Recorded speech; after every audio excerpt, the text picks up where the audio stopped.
예, 함께 인사 나누도록 하겠습니다. 다 함께 손을 잡으시고 인사하시겠습니다.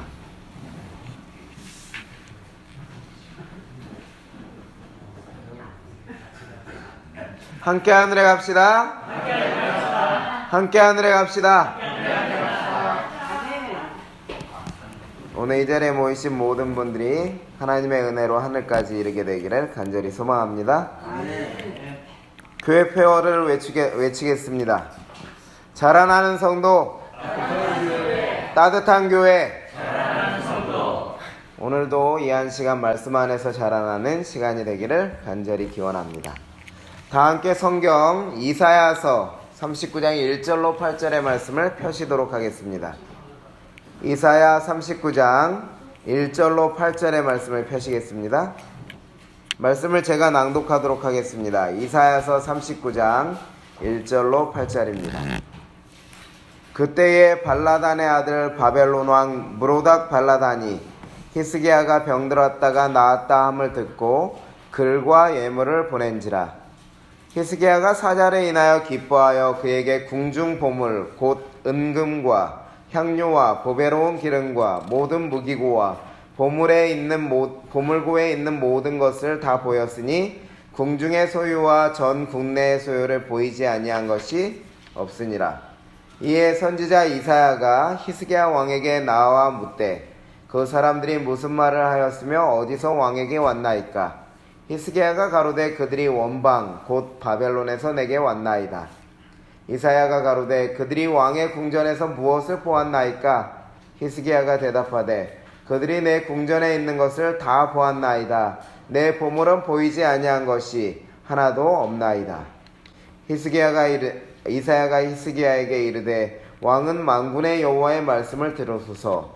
보라, 날이 이르리니 내 집에 있는 모든 소유와 내 열조가 오늘까지 쌓아둔 것이 모두 바벨론으로 옮긴 바 되고 남을 것이 없으리라. 여호와의 말이니라. 또 내게서 날 자손 중에 몇이 사로잡혀 바벨론 왕궁의 환관이 되리라 하셨나이다. 히스기야가 이사야에게 이르되 당신의 이른바 여호와의 말씀이 좋소이다. 또 가로되 나의 생전에는 평안과 견고함이 있으리로다 하니라. 저는 오늘 이사야 39장 1절로 8절의 말씀을 본문의 말씀으로 하여 무엇을 보여줄 것인가 라는 제목으로 말씀을 증거하도록 하겠습니다. 오늘 본문의 말씀을 이해하기 위해서는 본문의 전장인 이사야 38장에서 히스기야에게 일어났던 일을 살펴보아야 합니다. 이사야 38장의 히스기야의 모습을 살펴보면 이렇습니다. 1절의 말씀에 보면 히스기야가 사형 선고를 받습니다. 병이 든 히스기야 왕에게 하나님께서 이사야 선지자를 보내십니다. 여러분, 병든 왕에게 선지자가 보냄을 받는다는 것은 병든 사람에게 있어서는 치료의 희망이 되지 않겠습니까? 보통의 경우에 하나님께서 선지자를 보내실 때에 병자에게 선지자를 보내셨을 때는 어떻게 해주시려고요? 치료해 주시려고 보내시지 않습니까? 그러나 히스기야 왕은 이사야 선지자로부터 충격적인 말을 듣습니다. 어떤 말을 듣습니까? 하나님께서 말씀하셨는데 왕이시여 당신은 반드시 죽을 것이니 자녀에게 예언을 하십시오. 유언을 하십시오. 여러분, 사형 선고를 받은 것이죠. 누군가 여러분의 집을 방문했는데, 목사님이 방문했는데 목사님이 집에 와서 한다는 소리가 당신은 오늘 밤에 죽을 것이니 어떻게 하라고 자녀들한테 유언을 남기십시오 하면 어떻습니까? 안 그래도 몸이 아파서 어떻게든 살고 싶어서 이렇게 몸부림치고 있는 환자에게 와서 오늘 죽을 것입니다. 곧 죽을 것이니 유언하십시오. 이렇게 하면 이런 목사 필요 없습니다. 맞죠? 이런 선지자 다 필요 없죠? 나에게 희망과 치료도 주지 않는 이 선지자를 어떻게 믿겠습니까? 그런데 히스기야 왕에게 어떤 일이 벌어졌다고요? 사형 선고를 내리는 일이 벌어진 것입니다. 만약 여러분이 이러한 상황을 만난다면 여러분은 어떻게 하시겠습니까? 그런데 여러분, 히스기야 왕이 보이는 반응은 우리가 본받을 만합니다. 히스기야 왕은 어떻게 하였습니까? 2절로 3절의 말씀에 보면 히스기야 왕이 그 이사야 선지자의 사형 선고를 듣자마자, 다시 말하면 하나님의 사형 선고를 듣자마자 자신이 곧 죽는다니 어떻게 해야 되겠습니까? 자녀를 불러서 유언하고 그런 것이 아니라요, 의사를 불러서 어떻게든 나를 고치라고 이렇게 해야 되겠, 왕이니 그런 권력자이니 그 정도 할 수 있지 않겠습니까? 이스라엘 내에 가장 유명하다고 하는 의사들을 불러서 치료하라고 명할 수 있었을 것입니다. 그렇지만 이 왕이 어떻게 했다고요? 얼굴을 벽으로 이렇게 향해서 어떻게 해요? 눈물을 흘리면서 통곡하면서 기도했다고 하는 것이죠. 눈물의 기도를 올린 것입니다. 하나님, 제가 지금까지 어떻게 살아왔는데, 제가 하나님을 위해서 선하게 살려고 얼마나 노력했는지 하나님 아시지 않습니까? 그런 걸 아시면서도 저의 목숨을 가져가시겠다니요? 안 됩니다, 하나님. 저는 더 살아야 됩니다. 내가 이제 좀 제대로 신앙해 보려고, 살아보려고 하는데 하나님이 이렇게 나를 치신다니 말이 됩니까? 하나님, 나를 구원해 주십시오.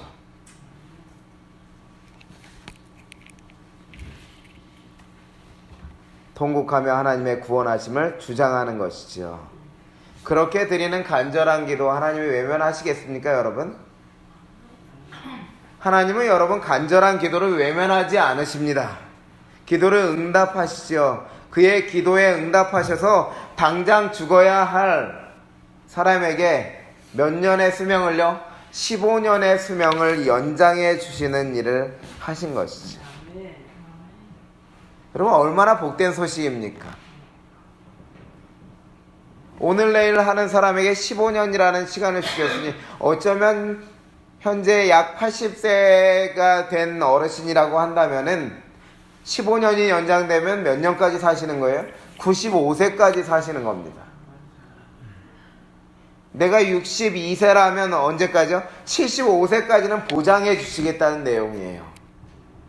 어떤 사고와 위험으로부터 죽을 수도 있잖아요. 그 전에 5년 안에, 아니면 내일도 죽을 수 있는데 하나님의 약속은 몇 년을요? 15년은 아무 걱정도 없이 너가 반드시 살 수 있도록 내가 보장해 주겠다 응답하시니 얼마나 기쁜 것입니까, 여러분?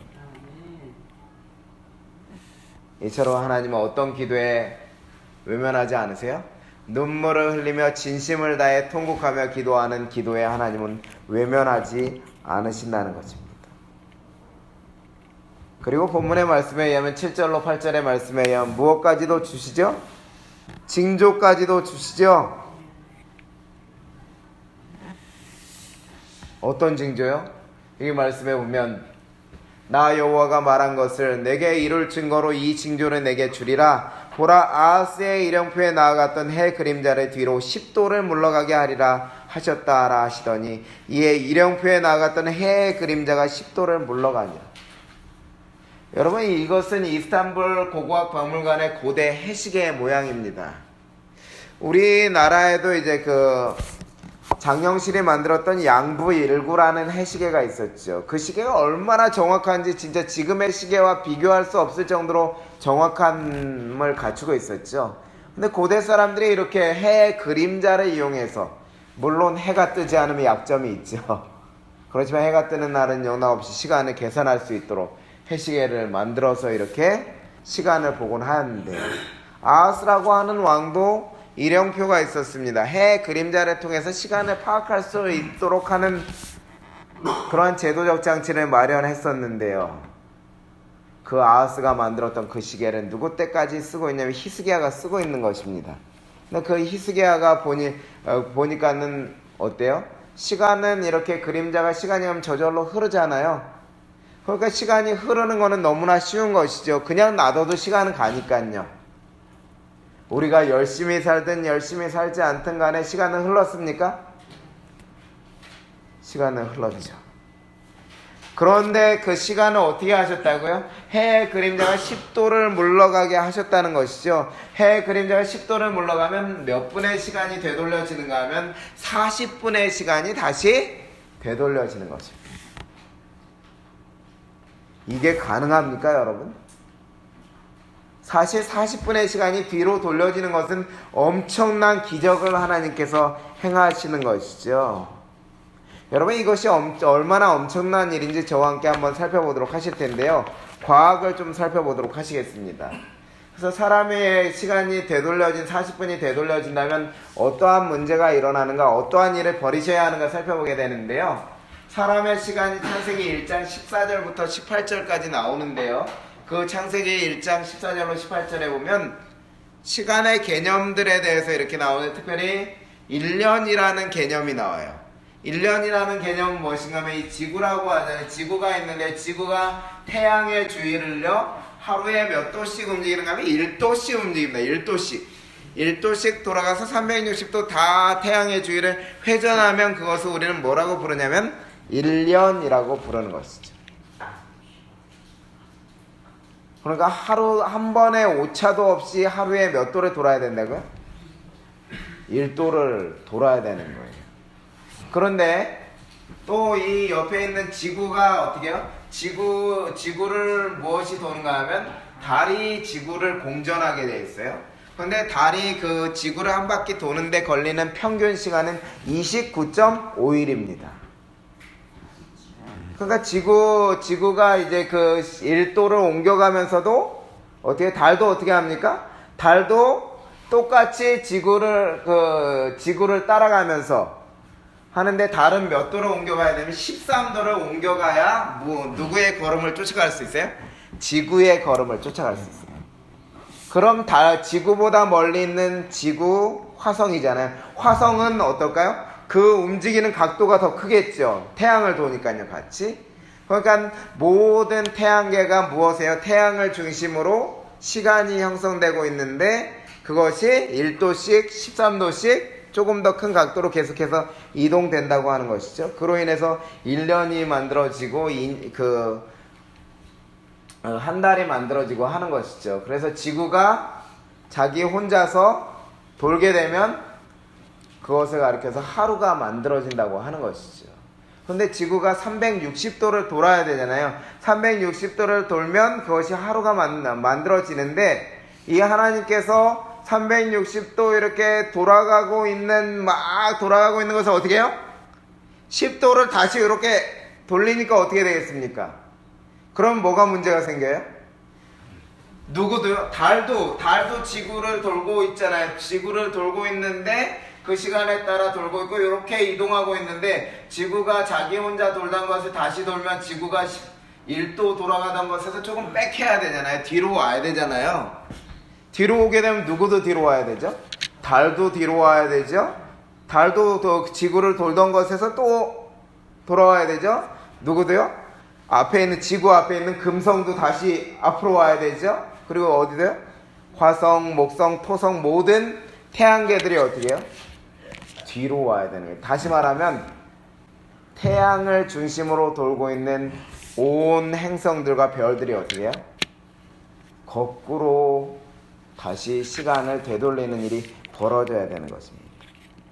다시 말하면 지구의 자전과 공전, 달의 공전, 태양계 행성들의 자전 공전이 모두 거꾸로 40분간의 시간이 뒤로 가야 되는 것이죠. 그러니 여러분, 이 병들어서 간절히 통곡하면서 기도하는 이 히스기야의 기도, 하나님이 그냥 고쳐주셔도 되잖아요. 맞죠? 다른 징조 보여주지 않아도 되잖아요. 그런데 이러한 엄청난 일을 행하셨다고 하는 것은 여러분, 하나님의 히스기야 이 한 사람을 얼마나 사랑하시는지 아시겠죠? 이 한 사람의 기도를 응답하고 그에게 믿음의 확신을 주시기 위해서 하나님은 온 우주의 시간을 뒤로 돌리는 일을 하셨으니 여러분, 얼마나 엄청난 일입니까? 그 당시 사람들은 시간이 뒤로 가는지도 모르고 어떻게 해요? 그저 삶을 살고 있었지만 자기도 모르게 시간이 40분 거꾸로 흐른 것을 몰랐습니다. 지구가 움직였다는 사실을 모른 거죠. 하나님이 이렇게 하시는 이유가 무엇입니까, 여러분? 왜 이렇게 한 사람을 위해서 온 우주의 시간을 되돌리실 정도로 이 일을 행하시는 것입니까? 어떻게 히스기야 한 사람을 위해서 이런 일이 일어날 수 있을까요? 사실 여러분, 하나님께서 원하신 것은 무엇인가 하면 히스기 한 사람을 위해서 이 일을 행하신 이유는 사실 하나님이 징조를 먼저 주시겠다고 하지 않았어요. 누가 징조를 요구했냐면 히스기야 왕이, 히스기야가 이사야에게 이르되 하나님이 낫게 해주신다고 말씀하시니까 어떻게 해요?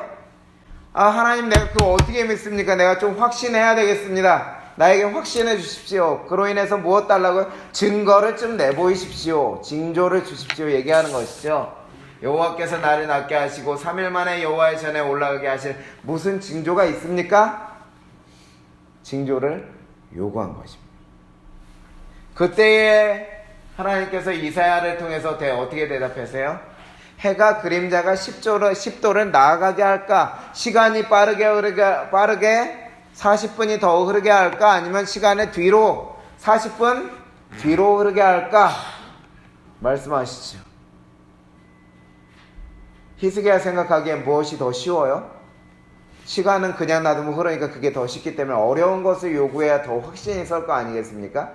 그래서 어려운 것을 요구하죠.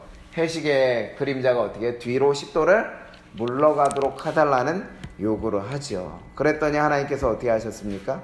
여호와께 이사야가 간구하니까요, 해 그림자로 10도를 물러가게 하신 것이죠. 하나님은 무엇을 원하시는 거예요? 하나님의 아들, 하나님의 종 히스기야가 무엇하기를? 믿음의 확신을 가지시기를 원하셔서 온 우주를 멈추시고 되돌리는 일을 하신 것입니다. 하나님의 응답을 구하는 자, 간절히 구하는 자, 믿음의 확신을 원하는 자에게 하나님은 놀라운 기적을 나타내신 것입니다. 그런데 여러분, 이는 히스기야 왕에게만 일어나는 것이 아닙니다. 이는 성경에 나타난 놀라운 패턴입니다. 하나의 간절히 기도하는 자에게 이루어지는 하나의 패턴인데요. 그것을 한번 확인해 보도록 하겠습니다. 믿음의 확신을 원하는 자에게 베푸신 기적 살펴보는데요. 메뚜기처럼 많은 미디안 군대와 싸웠던, 특별히 아말렉과 동방의 연합군들과 해서 엄청나게 많은 숫자의 대군과 싸웠던 기드온 이야기인데요. 기드온이 하나님께서 내가 너와 함께 할 것이다, 너가 싸워서 이길 것이다 말씀하셨잖아요. 기드온을 택하시고, 그때 기드온이 나 같은 사람이 어떻게 할 수 있겠습니까 하면서, 만약 내가 내 손으로 이스라엘 구원하려 하시려면 하나님, 내가 양털 뭉치를 이 타작마당에, 추수하는 타작마당에 둘 텐데 이 양털에 어떻게 해요? 이슬이 양털에만 내리고 어디에는 내리지 않고요, 사면 땅은 마르게 해주면 믿겠습니다. 여러분, 이게 쉽습니까? 하나님에게는 쉬운 것이죠, 사실은. 그렇지만 사람이 상식적으로 이렇게 펼쳐져 있어 아무것도 지붕이나 그런 게 가려진 것이 없는데도 양털 하나 놓아두고 거기에만 이슬이 내리기를 바라는 것은 무엇을 바라는 것이에요? 기적을 바라는 것이죠. 기드온이 엄청난 징표를 요구한 것입니다. 증거를 요구한 것이죠. 그런데 하나님이 어떻게 하셨어요? 이튿날 기드온이 일찍이 일어나서 양털을 취하여 이슬을 짜니 물이 그릇에 가득하더라. 된 거 보니까 하나님께서 어디에만 내리셨어요? 여러분, 사실 이 이슬은 누가 먹고 살아야 되는데요?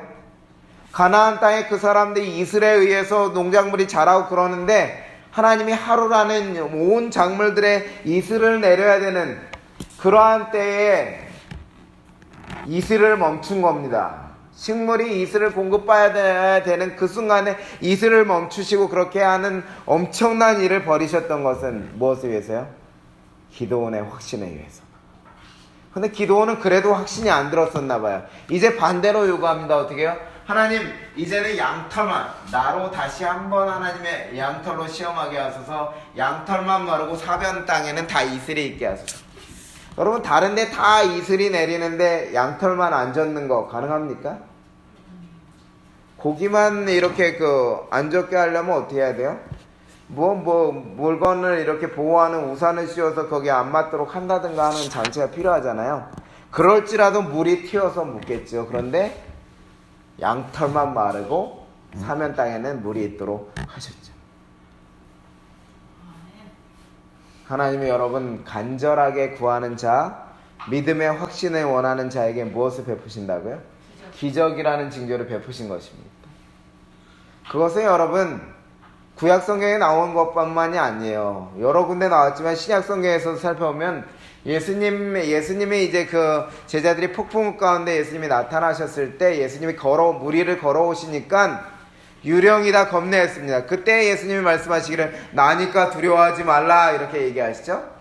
그러니 베드로가 어때요? 잘 믿어지지 않으니까 믿음의 확신을 갖고 싶어요. 그래서 하는 말이 뭐예요? 참 용감한 말을 하죠. 만일 주님이시면 정말 능력의 주님이시면 나를 어떻게 하라고요? 나에게 명령하셔서 물 위를 걸어오게 하십시오. 사람이 물 위를 걸을 수 있습니까 여러분? 아니요. 걸을 수 있죠. 방법 얼려놓으면 걷잖아요.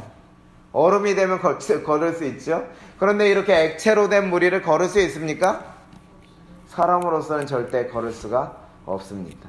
그렇지만 하나님은 가능하실까요?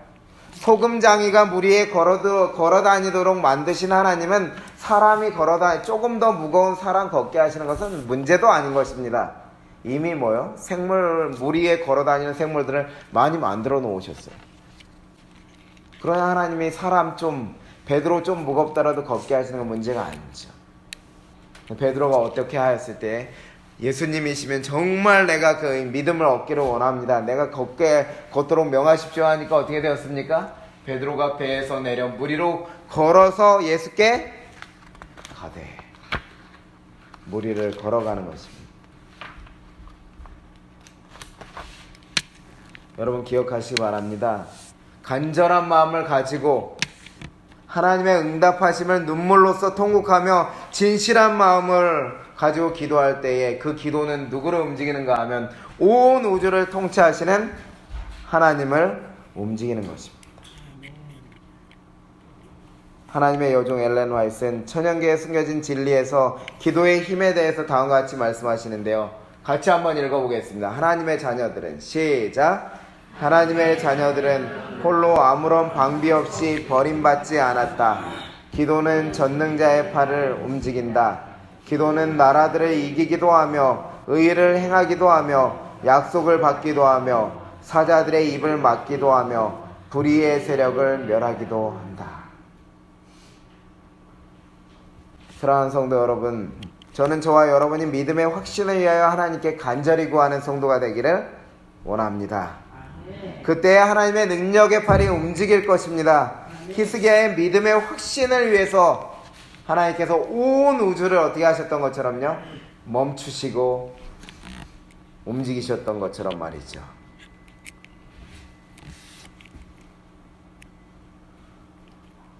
여러분 그러할지라도 아무리 한 사람의 믿음의 확신을 주기 위해서 우주의 시간을 되돌린다고 하는 것은 너무한 거 아닙니까? 아니 이 히스기야 한 사람만 하나님의 사람인가요? 하나님이 귀히 여겨야 되는 사람이 히스기야 한 사람인가요? 히스기야 외에 그 하나님을 믿는 사람들이 있었고 주변의 모든 그 살아있는 사람들 다 하나님께 귀중한 사람 아닙니까? 한 사람의 믿음에 확신해 주기 위해서 우주의 시간을 되돌린다고 하는 것 좀 너무 과하지 않습니까? 하나님께서 과연 여러분 히스기야 한 사람에게 확신을 주시기 위해서 한 사람의 믿음에 확신을 주시기 위해서 그렇게 하셨을까요?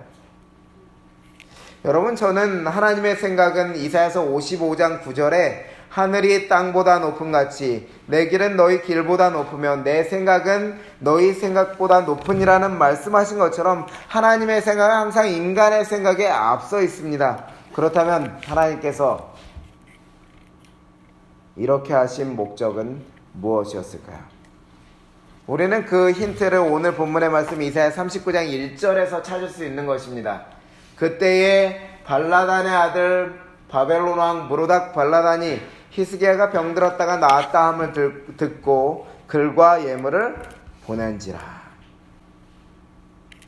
이것을 도식으로 잠깐 정리해보면 이렇습니다. 히스기야가 질병에 걸렸었잖아요. 죽을 중병에 걸렸는데 사형 선고까지 받았는데 어떻게 되었다고요? 나음을 입었습니다. 나음을 입었는데 그 나음을 입었다는 증거가 어디에 나타났습니까? 징조로서 이 자연계에 나타난 것이죠. 특별히 어디에요? 천문, 하늘에 나타난 것이죠. 그러니 여러분, 그러한 것이 어디에까지 퍼졌습니까? 바벨론까지 소문이 퍼졌습니다. 히스기야 왕이 나음을 입었다는 사실과 그 일로 인하여서 그 하늘의 변화가 일어났다는 사실이 바벨론까지 소문이 퍼졌고요. 그로 인해서 바벨론 왕이 누구를 보냈다고요? 사신을 보내서 글과 예물을 보냈습니다.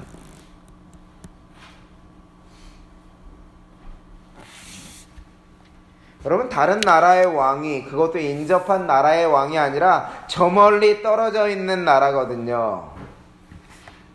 우리로 하면 한 몽골 정도 떨어져 있는 나라. 여러분, 그 나라의 왕이 질병에 걸려서 아파 죽게 되었다가 나았는데 여러분 어떻게 하시겠어요? 여러분이라면 몽골 대통령이 그 죽을 병에서 살아나서 나음을 입었다면 사신을 보내시겠습니까? 일본에 있는 총리가 그 죽음을 맞이하여 죽을 위기에 처했다가 살아났으면 사신을 보내서 축하해 주시겠습니까? 그렇게 하시는 분은 아주 마음이 선하신 분들이죠. 대부분의 경우에는 여러분, 인접국가라 할지라도 오히려 나음을 축하하기보다는 마음에 어떻게 생각하게, 죽었어야 하는데 그래야 우리나라가 좀 더 강력해지고 나라가 좀 커질 수 있고 그 기회를 틈타서 우리가 저쪽을 점령할 수 있었는데, 고대의 나라들은 서로 점령하고 점령하는 관계 아닙니까?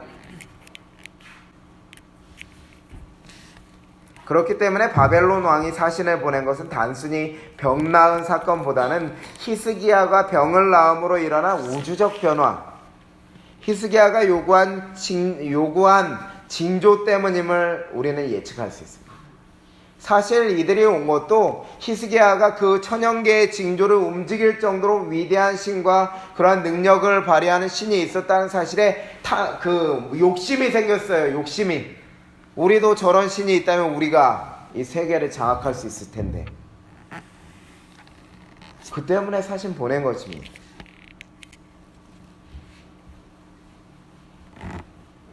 히스기야가 요구한 징조 때문이라는 사실을 우리가 조금만 더 바벨론이라는 나라를 살펴보면 알 수 있는데요. 여러분, 바벨론이라는 나라는 천문학의 나라였습니다. 바벨론이 여러가지 수학의 60진법이 바벨론에서 나왔잖아요. 메소포타미아 문명에서. 그 외에도 여러 기이한 일들을 많이 바벨론에서 이렇게 했었죠. 여러분들이 아시는 고대 세계 7대 불가사의 중 하나인 공중정원, 어디에 있던 것입니까? 바벨론에 있던 것이죠. 근데 바벨론은 특별히 어느 부분에서 뛰어났냐면 이 천문학에서 있어서, 점성술에 있어서 뛰어났습니다. 그래서 여기 그 고고학적 증거를 보면 이것이 무엇인가 하면 바벨론의 별 달력 조각이에요. 조각 파편으로 되어 있지만 발견한 거에 의하면 별의 달력이 있어서 12궁도 아십니까? 여러분, 물병자리 이렇게 물병자리 오리온자리 이렇게 계절에 따른 별자리도 있지 않습니까? 그것이 언제 이미 파악되어 있었냐면 바벨론 시대에 이미 파악되어 있었고, 그에 대한 연대들을 개선하고 1년을 개선하고 시간을 계산하는 데 있어서 정확했습니다. 뿐만 아니라 이들은 이것을 가지고 점을 치는 일을 하였죠. 특별히 그들의 지도자들에 대한 점을 쳤어요. 새로운 지도자가 나타나지는 않는가, 이 지도자가 더 흥하게 될 수 있는가 하는 것들에 대해서 별을 연구하면서 이렇게 별과 달, 태양을 연구하면서 이렇게 한 것이죠. 그래서 이런 차트가 있습니다. 점성술 차트라고 하는 것인데요. 서양의 이런 모든 별에 관한 연구에 대한 기초가 되었던 것이 어디로부터 나온 것인가 하면 메소포타미아의 이 점성술 차트로부터 나온 것입니다. 해와 달과 별들의 운행을 연구하여서 왕의 운명을 점치는 점성술이 발달되어 있었습니다. 고고학적으로 발견되는 유적들에서 우리가 이렇게 확인할 수 있는 것이죠.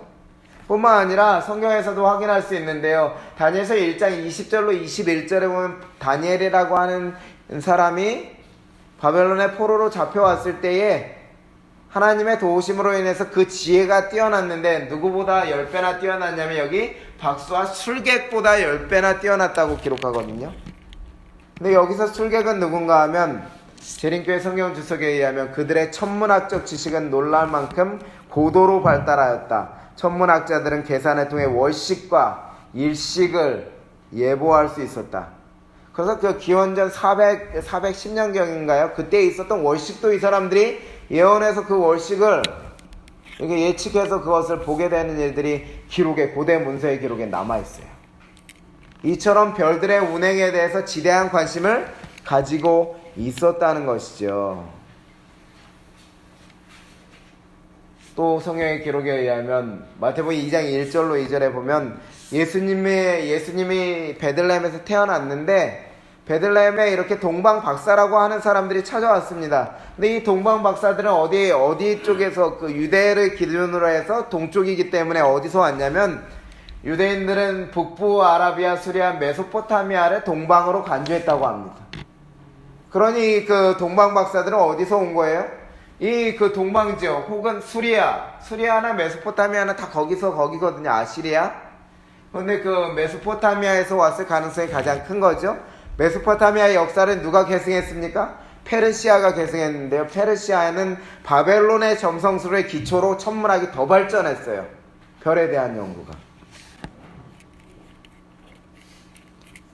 그래서 동방에서 온 페르시아 사람들이 별을 보고 누구를 찾아올 정도로요? 예수님을 찾아올 정도로 그렇게 발전하였던 것입니다. 그러니 여러분, 바벨론 왕이 글을 보낸 이유가 무엇인지 좀 예측할 수 있습니까? 여기 보시면 이사야 39장 1절에 히스기야가 병들었다가 나았다 함을 듣고 글과 예물을 보냈더라 하는 그 말 속에는 이 이사야 38장 7절로 8절의 말씀을 같이 보아야 하는 것입니다. 아하스의 일령표에 나아갔던 해 그림자가 뒤로 10도를 물러갔으니 이스라엘 백성 아하스의 해시계에서만 그림자가 10도를 물러갔겠습니까? 아니면 전 세계의 해시계를 가지고 있던 민족들의 해시계에서 10도가 물러갔겠습니까? 전 세계의 해시계에서 그렇게 됐겠죠.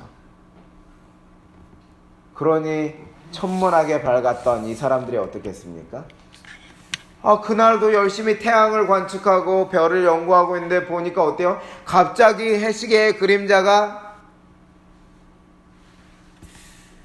40분이 뒤로 간 거예요. 40분이. 시간이 흘러야 되는데 오히려 뒤로 간 거죠. 그래서 원인을 찾습니다. 혹시 막대가 움직인 것은 아닌가? 혹시 누군가 건든 것은 아닌가? 도대체 어떻게 이런 일이 벌어질 수 있는가? 원인을 찾고 또 찾지만 발견할 수 있습니까? 없습니까? 바벨론 내에서 발견할 수 없습니다. 그래서 왕이 궁금해서 견딜 수가 없어요. 왜냐하면 이것이 자신의 운명을 결정하는 것 같거든요. 이러한 천연계적인 이상적인 징조가 일어난다고 하는 것은 왕위를 잃을 수도 있는 불안함을 야기시키는 것이었습니다. 그렇기 때문에 박사들의 명에서 어떻게 해요? 계속해서 연구하고 전국의 수소문에서 찾는 것이죠. 그런데 이 소문이 어디까지죠?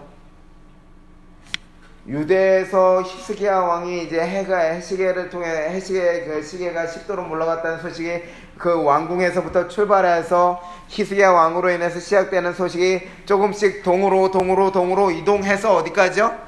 메소포타미아의 한 백성에게까지 가서 그 백성이 박사에게 전달되고 박사가 그 소문을 알고 왕에게까지 아뢰는 것이죠. 드디어 무엇을 찾아냈어요? 이것은 어떤 이유가 아니라 나의 왕권에 대한 불안함 그런 것도 아니라 이스라엘 백성이 믿는 저기 먼 나라에 있는 히스기야라고 하는 왕이 믿는 그 믿음 때문에 그들이 믿는 신이 어떻게 해요? 이 시간을 40분 뒤로 되돌렸거나 했다는 사실을 깨달으니까 어때요? 엄청난 것이죠. 자기가 믿는 신은 이런 일을 절대로 할 수 없거든요. 그래서 여러분, 무로닥 발라단이 사신을 통해서 자신이 해결할 수 없었던 무엇을요? 바벨론 천문학자들이 찾을 수 없었던 이유, 천체의 변화를, 그 문제를 해결함에 대한 감사와 그 일을 이룬 이스라엘의 신 전능한 하나님께 대한 경외의 마음을 나타내는 것이죠. 소문을 듣고 궁금증이 해소되어서 그것을 경외의 마음을 어떻게 사신을 보내서 표현하는 것입니다. 여러분, 하나님께서 히스기야의 믿음에 확신해 주시는 목적의 징조를 보여주신 다른 목적 한 가지를 분명히 아시겠습니까? 하나님의 요종 엘렌 화이트 선지자 왕이라는 책에서 다음과 같이 분명하게 그 내용을 정리하는데요. 비옥강 티그리스 강과 유프라테스 강 유역에 그 당시에는 아수르에 예속되어 있었으나 세계를 통치할 운명을 가진 고대 민족이 살고 있었다. 그 백성 중에는 천문학 연구에 크게 유의하는 박사들이 있었는데 그들의 해시계의 그림자가 10도 뒤로 물러가는 것을 보고 크게 놀랐다. 그들의 왕 모로닥 발라다는 이것이 하늘의 하나님께서 유다 왕에게 그의 생명을 연장시켜 주신 표로서 행하신 이적임을 알고 히스기야에게 사신들을 보내어 그의 회복에 대하여 축하한다고 할 수 있는 대로 그와 같이 큰 기적을 행하실 수 있으셨던 누구에 대해서요? 하나님에 대하여 많이 배워오도록 하였다. 그러니까 하나님께서 시간에 40분 되돌리신 하나님의 또 다른 목적이 무엇입니까? 히스기야 왕에게 믿음의 확신을 주시는 것뿐만 아니라 누구를 전도하는 거예요? 바벨론을 전도하는 것입니다.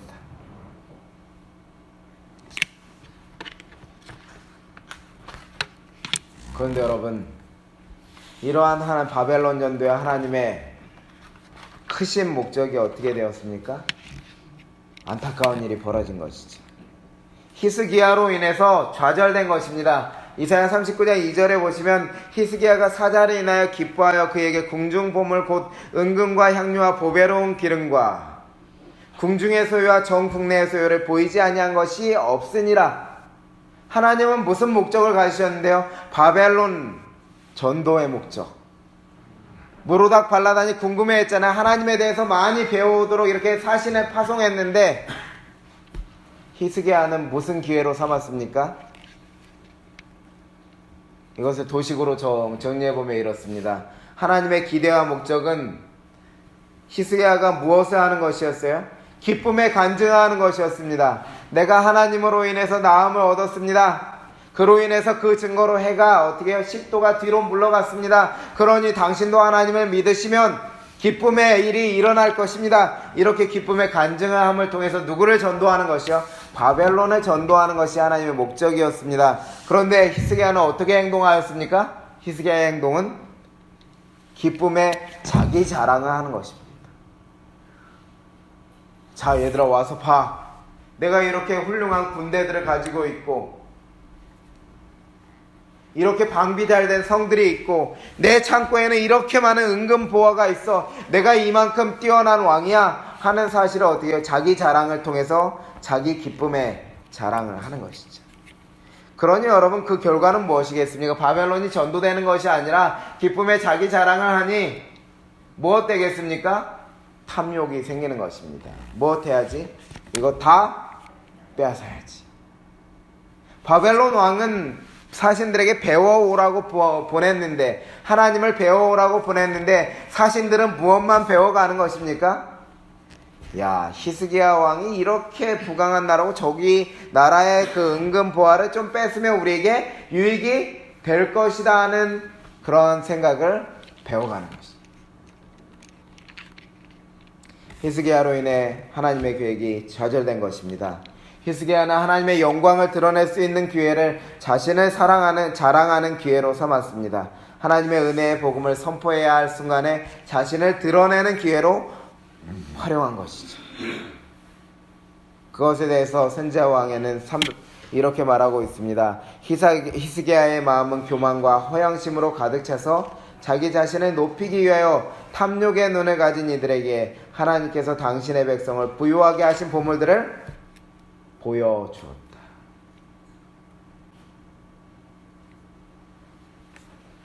여러분, 사실 하나님께서 바벨론의 사신들을 이렇게 갈 수 있도록 섭리하신 것은 히스기야 왕에게는 대단히 큰 하나님께서 주신 시험이었습니다.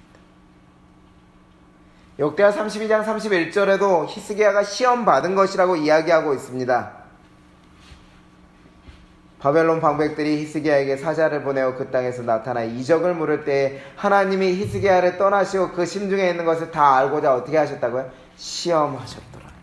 도대체 하나님은 무엇을 시험하시려는 것일까요? 하나님은 무엇 하기를 원하셨어요? 히스기야가 나음을 입음을 통해서 무엇 하기를 원하십니까? 자신의 받은 은혜를 시인하기를 원하셨습니다. 사람이 마음으로 믿어 의에 이르고 입으로 시인하여 구원에 이르느니라. 이 말씀처럼 자신이 마음으로 믿고 하나님을 통해서 얻은 믿음의 확신을 입으로 표현함을 통해서 시인하기를 원하셨죠. 그를 통해서 히스기야의 믿음이 강화되기를 원하셨어요. 이제는 내가 어떠한 상황에 놓여도 하나님께서 나를 구원하시겠구나 하는 믿음을 강화시키기를 원하셨습니다. 그렇게 믿음이 강화되게 되면 히스기야가 나중에 어떤 일이 벌어질까요? 다시 자신에게 고난, 이보다 더한 고난, 더 큰 고난이 올지라도 어떻게 해요? 전에 받았던 은혜를 기억하게 되고 그 은혜를 기억하면서 무엇을 다시 구하게 되겠습니까? 은혜를 구하는 일을 하게 되는 것입니다. 하나님이 이걸 시험하기를 원하셨어요. 치료에 하나님께서 병을 낫게 해주시고 치료해 주시는 이유는 무엇인가 하면 그 치료의 경험을 통해서 믿음이 성장해서 다음 고난을 견딜 수 있는 힘을 기르시기를 원하시는 것이 하나님의 뜻입니다. 결국에는 그 믿음이 어디까지 자라나는 것이요? 구원에 이르는 믿음에까지 자라나게 하시는 것이 하나님의 목적인 것이지. 그래서 여러분, 하나님께서 말씀하세요. 시편 103편 2절에 내 영혼아 여호와를 송축하며 그 모든 은택을 잊지 말지어다. 하나님께서 우리에게 기도의 응답을 허락하시고 우리에게 기쁨의 기적을 일으켜주시고 그렇게 하시는 이유는 무엇을 기억하게 하시기 위해서요?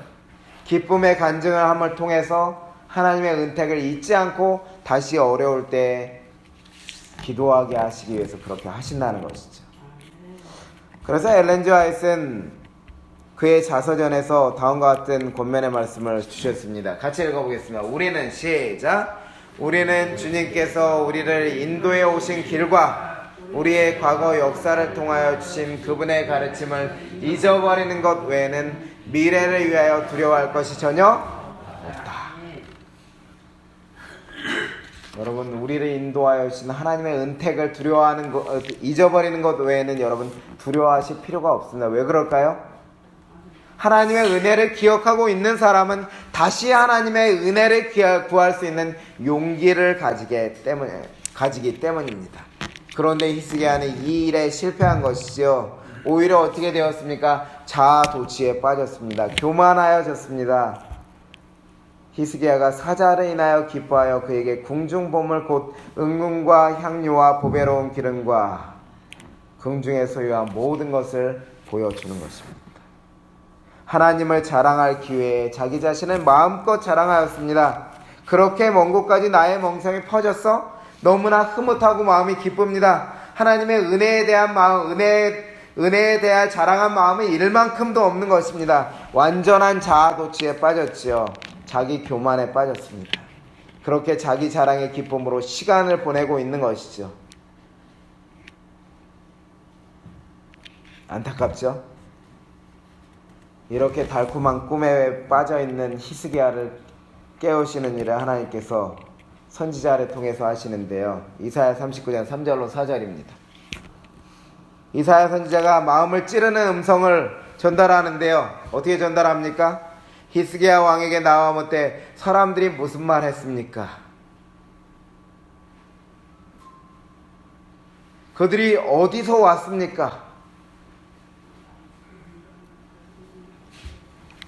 바벨론에서 왔다 그러니까 또 뭐라고 물어봐요? 이사야가 가로되 그들이 왕의 궁전에서 무엇을 보았나이까?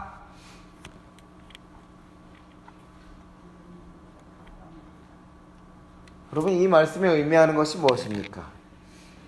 다시 말하면 하나님께서 이렇게 말씀하시는 것입니다. 나의 영광을 보여주는 기회를 너에게 줬는데 너는 무엇을 보여주었느냐? 이렇게 이야기하시는 것이죠.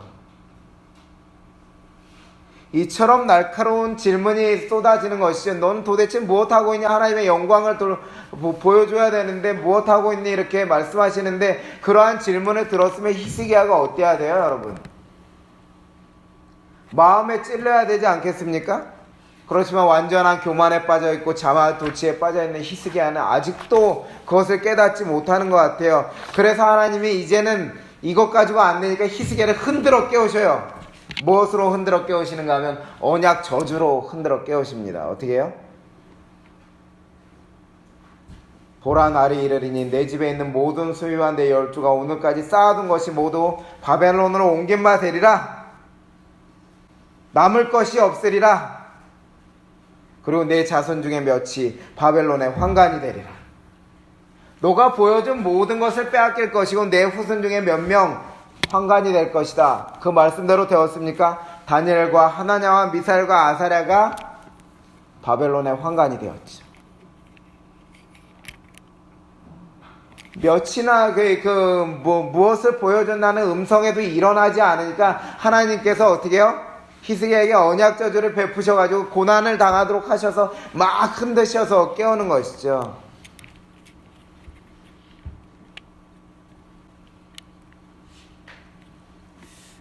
여러분, 이 안타까움의 이유가 무엇이라고요? 히스기야로 인해서 무엇이 변동되었다고요? 하나님의 계획이 변동되었기 때문입니다. 사실 하나님의 계획은 이렇습니다. 얼마나 중대한 변화가 일어났을 것인가. 갈대아 평야에서 진리를 찾으려고 온 사람들에게 히스기야가 간증을 했더라면 얼마나 큰 변화가 있었을 것인가. 히스기야가 하나님의 능력을 자비와 긍휼을 증거하도록 그에게 주어진 기회를 선용하였더라면 그 사자들의 보고는 흑암을 뚫는 빛이 되었을 것이다.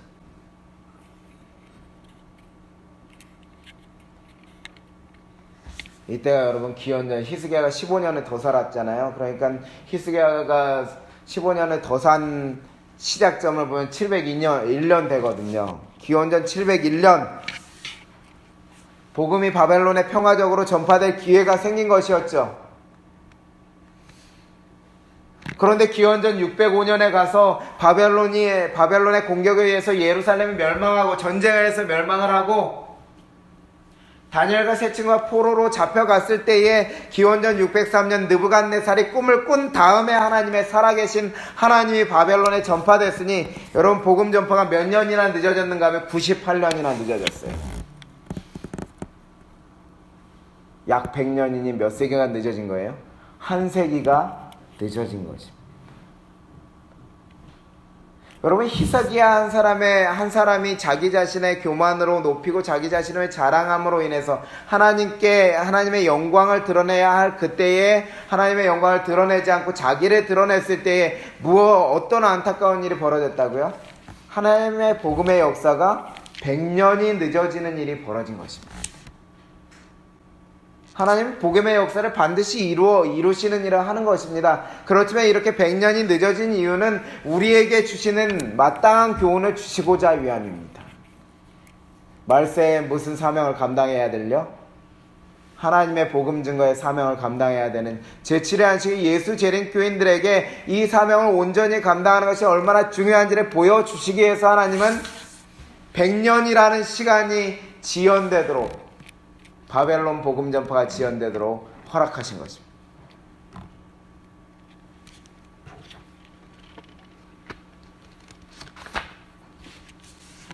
바벨론 선교가 한 세기 늦어진 이유가 무엇이라고요? 같이 읽어보겠습니다. 그들이 왕의 궁전에서 무엇을 만나니까. 히스기야 왕이 무슨 실수를 저질렀어요? 하나님의 영광이 아닌 나의 영광을 보여주는 치명적인 실수를 저지름으로 인하여서 하나님의 뜻이 100년이나 늦어지는 일이 벌어지게 된 것입니다. 사랑하는 부천서북교회 성도 여러분, 우리 인생은 하나님의 은혜로 사는 삶을 살고 있습니다. 사도행전 17장 25절에 말씀하시기를 주께서는 만민에게 생명과 호흡과 만물을 친히 주시는 자이심이라 말씀하셨습니다. 심지어는 우리가 우리 힘으로 먹고 사는 것처럼 그렇게 보인다고 이렇게 나 자신의 능력이 내가 이 정도면 아주 멋진 사람이야 이렇게 자만하고 교만할 수 있는 그런 사람에게 하나님께서 신명기 8장 18절에서 그가 내게 재물 얻을 능을 주셨습니다. 하나님께서 우리에게 능력을 주셨다고 이렇게 각각의 달란트와 능력을 주셨다고 말씀하십니다. 그러니 종합해 보면 어떤 거예요? 우리의 삶은 어떤 삶이에요? 하나님의 은혜로 사는, 은혜로 존재하는 삶인 것이죠.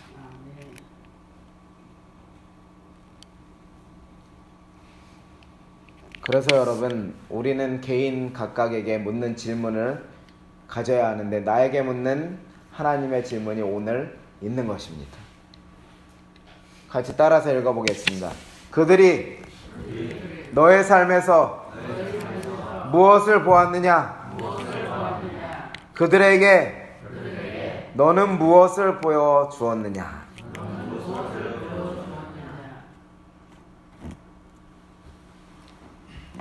여러분의 인생에, 지금까지 살아오신 인생에 질문하여 보시기 바랍니다. 우리 주변의 사람들, 특히 내 주변의 사람들이 무엇을 보았는가? 나에게서 과연 하나님의 영광을 보였는가? 나의 자랑과 나의 허물들을 보았는가? 나는 과연 그들에게 무엇을 보여주기 위해서 살아왔는가? 오늘 하나님께서 이사야 선지자를 통해서 히스기야에게 물으셨던 질문을 여러분 개인에게도 묻고 계십니다. 그들이 너의 삶에서 무엇을 보았는가?